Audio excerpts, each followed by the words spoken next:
Good afternoon, everybody, and welcome back to Teen Talk Conversations with Nat. I hope you are doing well. You know, one of the things I love about online networking is that you can meet people from all over the place, all over the world.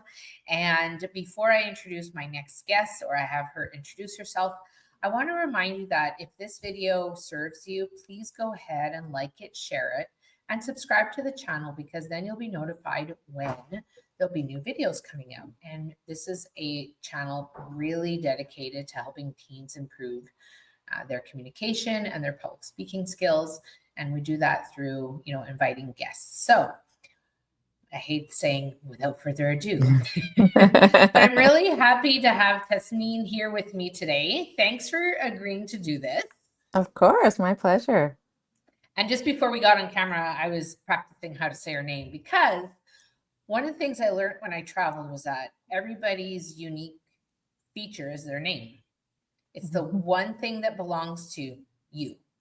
And when we made a change, when we moved, I started going by Nat because my name is spelled with an H, TH. And a lot of people will say Nathalie but it's a hard T.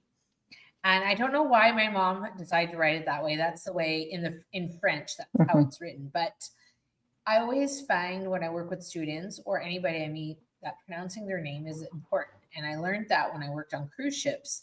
And there was a gentleman that got on board one day. He signed on. He was from India and he had 26 letters in his first name.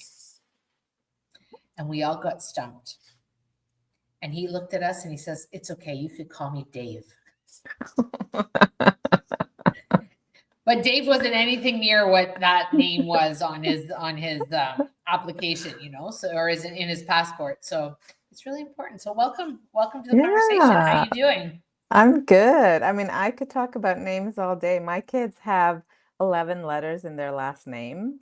And I remember, my name's not easy to pronounce. And I grew up in Canada. And I remember when I was younger at school, people couldn't pronounce my name. And I was embarrassed. And I would just pronounce it and introduce myself the way they would pronounce it, Tasneem.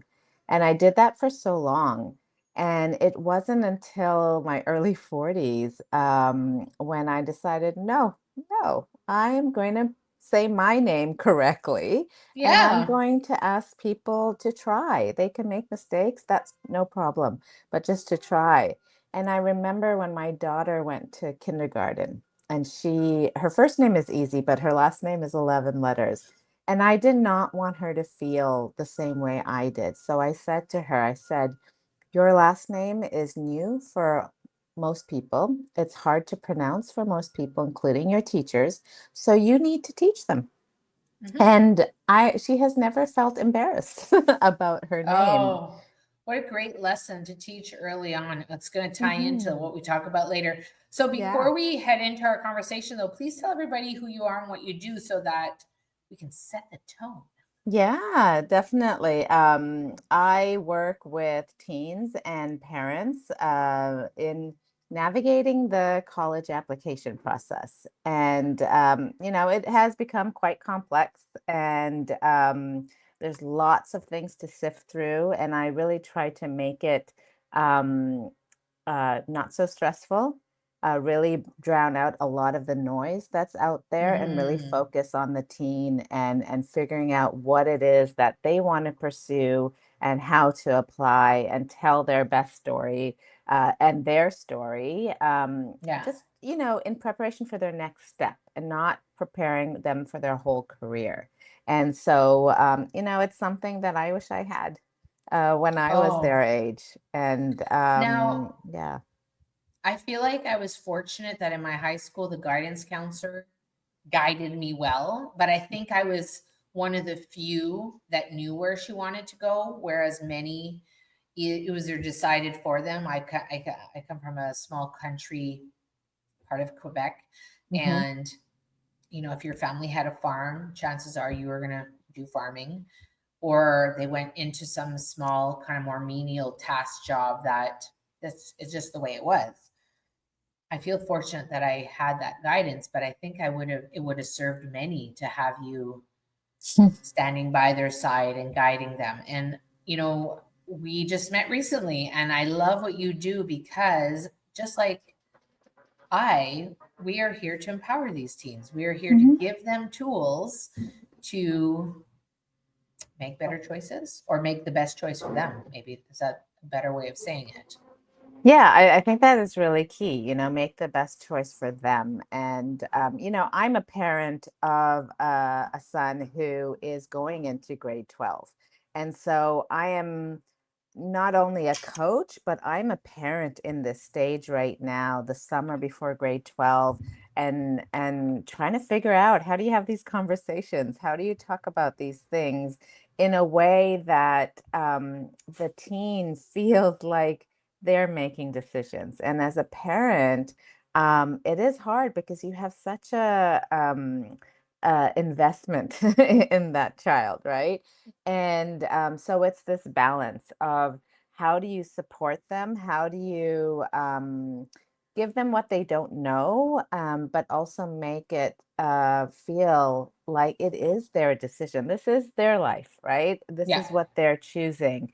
And so I think what I've learned as a coach, and now using this with my own son, is really getting in tune with your child and figuring out what it is that they're interested in, and forgetting about the kind of traditional path, or the path that you think is expected, because that's what happened to me, and it's still the case now. People thinking that they need to do a certain degree, or they need to be part of a certain club or a certain extracurricular activity, because it's going to look good on their university application. And so with my son, I'm really looking at, what is he really interested in, and I can see that in different ways. Like, I can see that he loves the outdoors. Yeah. He is in his element in the outdoors, whether it is camping, whether it is hiking.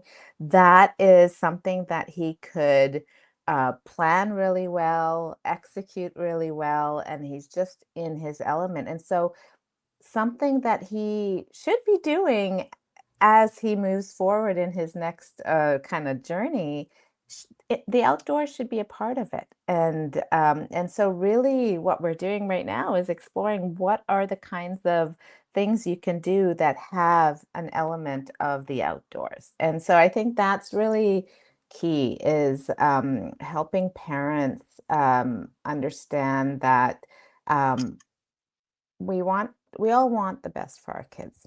And I Mm, think it's about really honing in on that and seeing what is it that they like. And also understanding that there's no timeline. I mean, in the sense that there's no one timeline, that you have to, you go finish high school, you go straight to university, you get a job, and all of this stuff. There are so many ways to get to the same place. yeah. And that's another message that I try to share with parents and teens as well. Because I think that, and we've discussed this briefly before, that society has sort of dictated a certain path for students as they're, that rite of passage or that next step that they do. And I'm sure that both of us live some of that to an extent.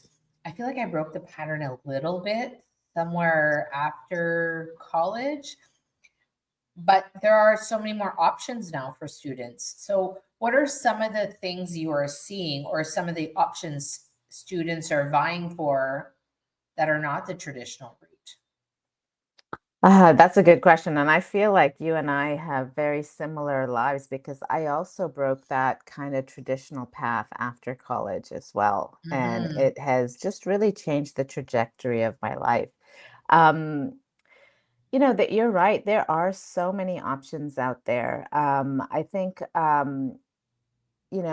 there is much more awareness now, I think, in North America. This is very true. It has been this way in many parts of Europe, in Australia, where a gap year is being Mm, considered. We use the term year. It does not need to be a year. It could be shorter or longer, yeah. and it could mean many different things. And what a gap year allows young people to do is, first of all, take a breath from, they've been in school for the past 12 years or so. And they really haven't had much choice. We kind of tell them Yeah. how to learn, what courses to take. You could take a couple of electives here, um, and that's a lot of time. And so, a gap year is an opportunity to explore your interests. Yeah. It could be also, some students, they know they will need to pay for college, and so that could be a really good time to be working wherever you are working to make that money, and you're learning so much in the process, right? Yeah. Gap years, I am a big fan of intentional gap years, where you're not just waking up at noon and wondering what you're going to do that day, right? But you have some idea, right? And it Yeah. doesn't need to be travel abroad or anything like that. It could be so many different things. It could, be, like I said, working, volunteering, exploring your hobbies, taking care of a family member. It could be so many different things, right? Where Absolutely. you grow. Um, I think the other option that people are starting to consider or starting to look at is really try to understand what is the best learning environment for a teen. For Yeah. some, going to university, going for lectures and things like that makes sense for them because they are very academically minded. And for others, it might need to be a mixture of, sitting in on a class and then getting hands-on experience, right? Yeah. And so, here where I live, we would look at some of the polytechnic institutes or the colleges, that have really great programs. And so, I really try to promote, students, understanding what their learning styles are. Yeah. When it comes to going to university, because that is what I work with students on, eh, you know, what I really want to do is not have students say, okay, I'm going to apply to this school, because they've heard about the school or someone's told them about it. I want them to really understand, why are they applying to that program? What interests Yeah. them? Why are they applying to that school? And there's so much great information out there that we didn't have, right? You can see a Yeah. virtual tour on the website. You can read some blog posts from students. You can watch videos from alumni. There's many ways to do that so that they have some ideas to why they're applying, to those schools. And it's just not coming out of just, from society. So those are some of the things that I think are really important to look at. And do you think that do trade schools fall under that as well? For sure, for sure. I forgot to mention that. Yeah, I mean, I think, the trades, is such a good avenue for so many students. When students are thinking also about, pursuing higher education, a lot of them, rightly so, are thinking about, where are they going to get jobs afterwards, Yeah. And I really believe, and in the district where my kids go to school, there is a trades program where you can pursue trades in like grade 12 and get credit, for your school and for the program.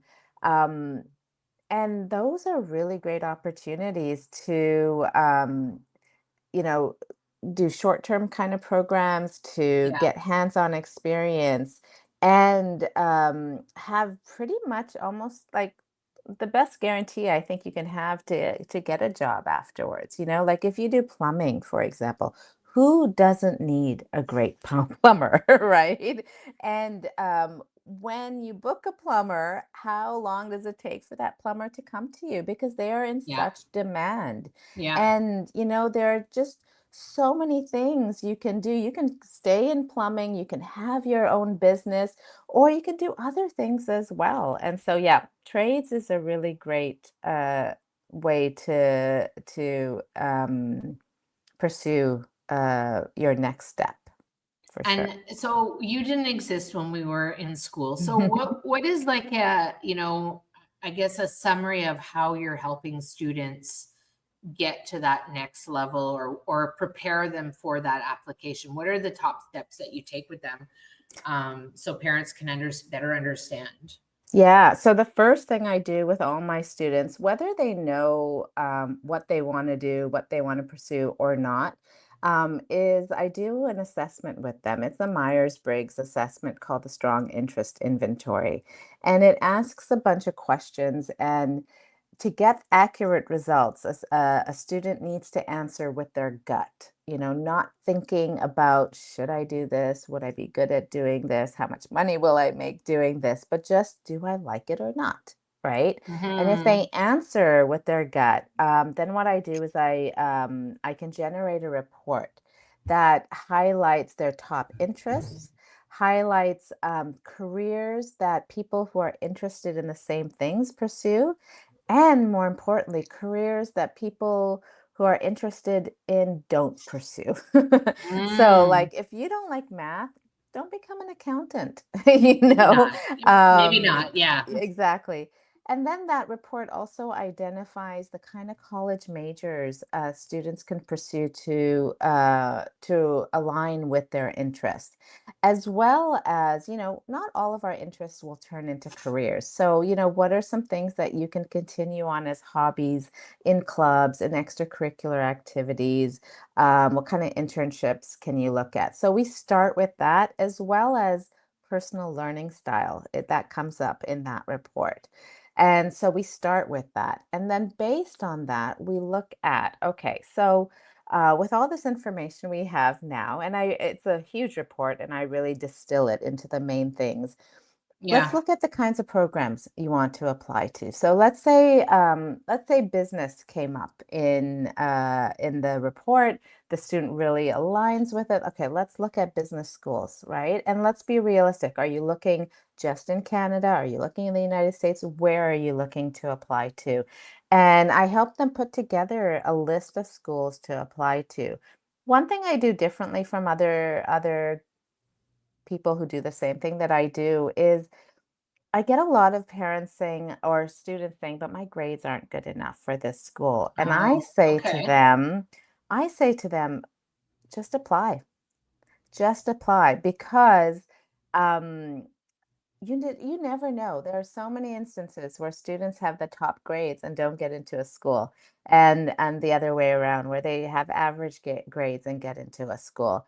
And I always just tell my families that just apply to the schools that you want to apply to, and then when the decisions come, that's when you make your Yeah. decision. That's when you really look. So why worry about things we have no control over? In the end, it is a human decision making these decisions about college applications. And hopefully we'll start talking about essays. Maybe the essay in the college application really stands out.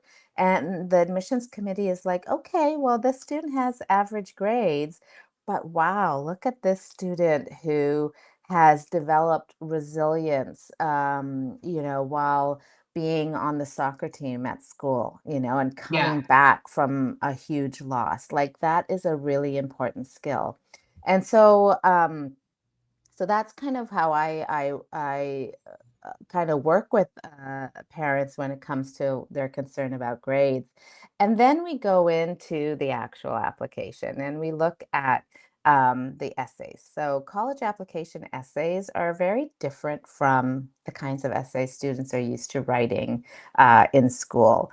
There needs to be some structure, but it's more creative, it's personal. And one of the things that a lot of students have a hard time with, a lot of people in general, is talking about themselves, right?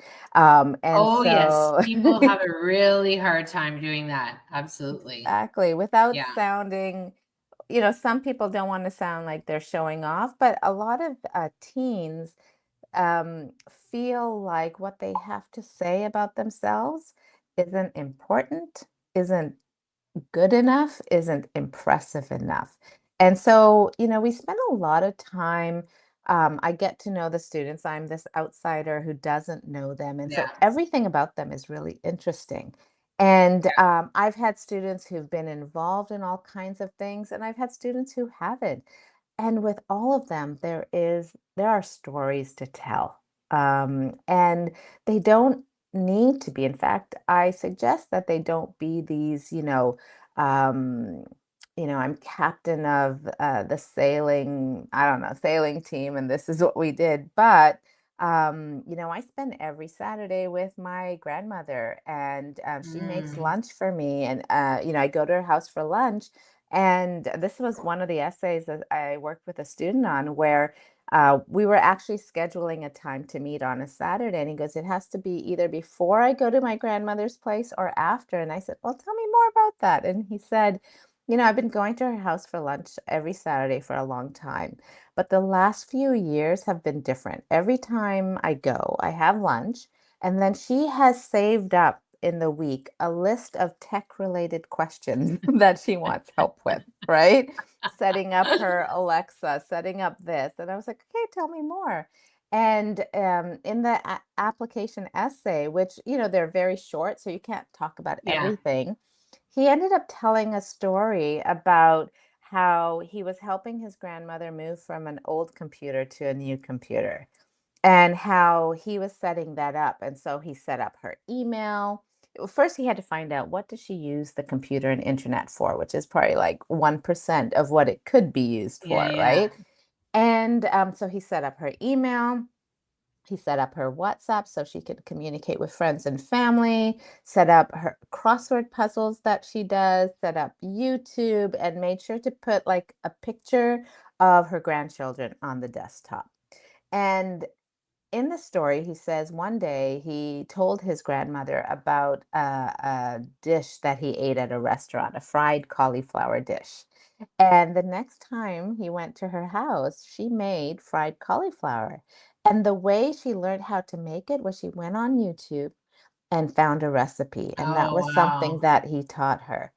But the essay didn't just end there. The essay, what makes a really great essay is when the teen can reflect on that experience and either reflect on what they've learned about themselves, what they've learned about others, how it applies to other things. And so, he talked about learning to communicate something that is really complex in a Yeah. simple way, something that he can do in his sleep to someone who's never grown up didn't grow up with technology, and how it's also helpful in when he's working as a coach. I think it was in soccer to little kids, and explaining things in a simple way. So it's that reflection piece. So we spend a lot of time on that, brainstorming ideas, because usually students, they have a blank screen and they're like, I don't know what to write about. So we brainstorm, they write, I give feedback, they revise, and then I help them edit it. It needs to be, let's say, 300 words or less. And I Oh, tell them wow. write a lot more. And then once that really good draft is there, then I'll help you, I'll work on the editing piece, keeping all your words and making sure it flows. And so that's what we do. And then, for some schools, they require references. So I work with students on figuring out who would be good references and why, and how do you approach them, and what information do you give them to help them write that reference, because it is a big favor that they're doing. And so we go through that whole process, and, you know, I keep them accountable, right? I think that's really important. So when we're working together, I'll say, okay, at the end of the coaching session, I'll say, okay, so in between now and when we meet, these are the things that you need to work on. I think it'll take about this much time. So I give them a kind of an indication, like maybe you need to spend 45 minutes to an hour on this. Where can you fit that into your calendar? Right? Nice. And so they look at their calendar and they're like, okay, well, I have an exam on this date, so I'm going to study, or I have a tournament on this, this weekend. But I have a study block, or I can work. And I say, okay, put it in, right? Yeah. And so keeping them accountable, and my students will always get their applications in on time, and not in this kind of hurried manner where, by the end of it, they're like, I just need to get it done. Yeah. I So love that's that kind of you an touch overview. I love the way you touch on like how to talk about yourself, because I remember I was in a private school in Montreal a few years back, and I said, it was a small group of like grade 10 students. I said, how many of you feel comfortable talking about yourselves? And not one of them put their hands up. And I thought, ding, ding, ding, content for Natalie. Yeah. I thought, how? Yeah, so true. And, but it's so true that we're not teaching them in school how to do that. We're not teaching them. And even as an adult, you go networking, you go to I'm going to use networking as best example. Like, how do you talk about yourself and what you do in a brief amount of time? Because Yeah. otherwise you lose people if you are a bit too long-winded. So that was some content I created for that school in particular. And then it sort of snowballed into other classes about how do you really highlight who you are. And to what you said, many of them don't think they've really done anything. Yeah. Many of them don't think they've accomplished. Many of them don't think that, and not even that they have to have a job, but are you volunteering? Are you, I don't know, the head of the household where, every day you have to go home and organize things because your mom and dad work? There are Yeah. so many factors that they don't think about. And what I love about that experience, or coaching them on how to talk about themselves, is that those skills are transferable. They Yeah. don't realize it, but they can, take them and take them to university with them, or take them to a job that they're going to get, because, who doesn't like somebody who's organized? Who doesn't like somebody who says what they have to say or can answer a question, for customer service? So I think that it's all really relevant and very, very helpful. Um, Can I uh, say something? Because I yeah. think you and I uh, are aligned on this, that what we do is way beyond what we do, Oh, like yes. public speaking or college applications is more than what we do, is more than the college application The or the obvious. or Yeah. the talk. And you're right. I mean, if we can develop these skills right now in these young people, and let's say in my case, they're writing a short 300-word essay about themselves, and they feel really confident about its value. And then later on, they're going to a networking event or an interview, and they have to talk about themselves. And usually, often in an interview, let's say, the best answers are answers where you're not vague, but you're specific and you are giving an example, right? So Yeah. this really springboards into so many life lessons Oh, for them. 100%. Yeah. I mean, and even in the master class we did yesterday, when we talked about, sharing an example, or sharing the example that backs up your point. Because if you're in an interview and they're asking you a specific question, you want to answer the question, but you also want to back it up with something that shows that you have the authority or the credibility to say that thing, even if you're a team. Because many teams have jobs, many teams have responsibilities that highlight who they are, the values that they have. And that goes a long, long way. And I mean, I want to get started on values. That's another piece that I cover in Mm, some content I do. So what is important to you? And yeah, what is non-negotiable? You know, yeah, is family non-negotiable? Is loyalty non-negotiable? Honesty? What are the things that are non-negotiable? And of course, at a young age like that, it's hard to maybe determine. And I always tell them, what you think is important now may change in a year. hmm, And that's okay. Because even as adults, our values change over time because we evolve. That's just part of life. I love it. yeah, yeah. And I What love are, that. One of my favorite questions on a college application is so vague. It is, what is important to you and why? oh, geez. Very hard for the person writing it. And that's why we spend time brainstorming, because you can answer it in so many ways. But it's such a great question. So tell everybody who's listening what is going on in your world right now where they can get in touch with you or participate in anything. Oh, good question. So, I'm actually going to be doing a LinkedIn Live session on July 30th at 12 p.m. Pacific Standard Time. Okay. And this is 45 minutes for parents whose teens are going into grade 11 and 12. Um, to kind of really focus on the college application essays because I find that's the hardest part of these applications. And what I really want to do is give parents a really good understanding of what kind of the traps that students fall into when they're writing those Okay. college application essays and how can you shift them to make them these essays that really sound real and human and authentic and really speak and stand out to the college admissions committee. So that's happening July 30th. July 30th at 12 p.m. Pacific time. Okay. Exactly. And so hopefully you'll put my LinkedIn I will. profile in the notes and Yes. anyone can register for that.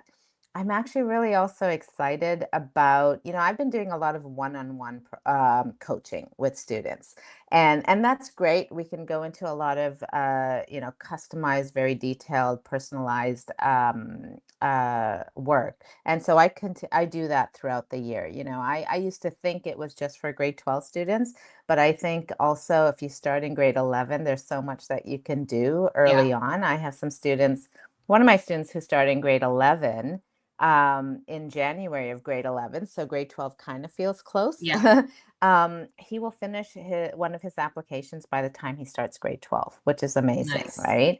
Um, but what I've also noticed is, and I've been a part of this myself, is the value of group coaching, Yes. where, you're in a group of people all doing kind of the same thing, right?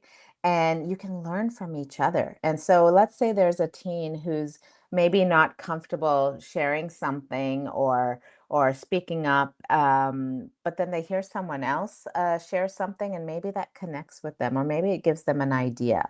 And so I'm actually going to be doing the first cohort of that group coaching program in Nice. mid-September. So once in most places school has started, teens are settled, Okay. and we'll start this group coaching, which will have a group feel for it, but it'll also have a one-on-one feel. So in that group Okay. coaching, there will be a couple of one-on-one sessions.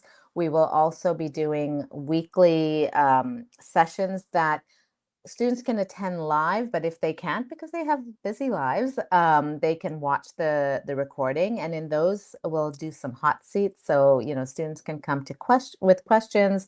I can answer them. It might be just for that student, but it can be helpful for the other students.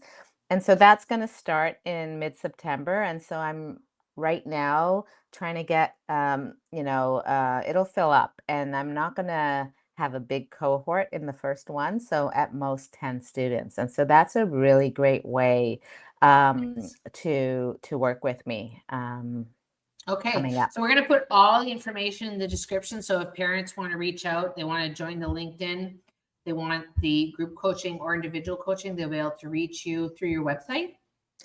You know what? If they can reach me through my website, they can book a Yeah. call with me. They can reach me through LinkedIn, on my email, lots of Perfect. different ways. Yeah.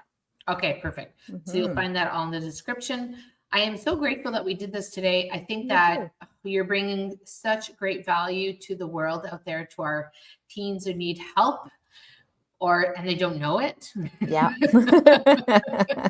Yeah, Because you don't sometimes know what you don't know. you don't know what you don't know, and that's the beauty of it, is that if you're aware, then you're one step ahead of everybody else. So if you Yeah. are thinking of getting some coaching for your teen when it comes to college applications, please reach out to Tasneem. And if you are looking for support for your teen with anything like interviewing or presentations in school or just boosting their confidence overall, please make sure to reach out with me through the Calendly link in the description so we can book a call and figure out what the roadmap looks like for your son or daughter. Whatever you choose to do, I hope you have an incredible day. Thank you so much for doing this with me, and I'll see you Thank soon you, in the next Nat. episode. Bye for now. Bye.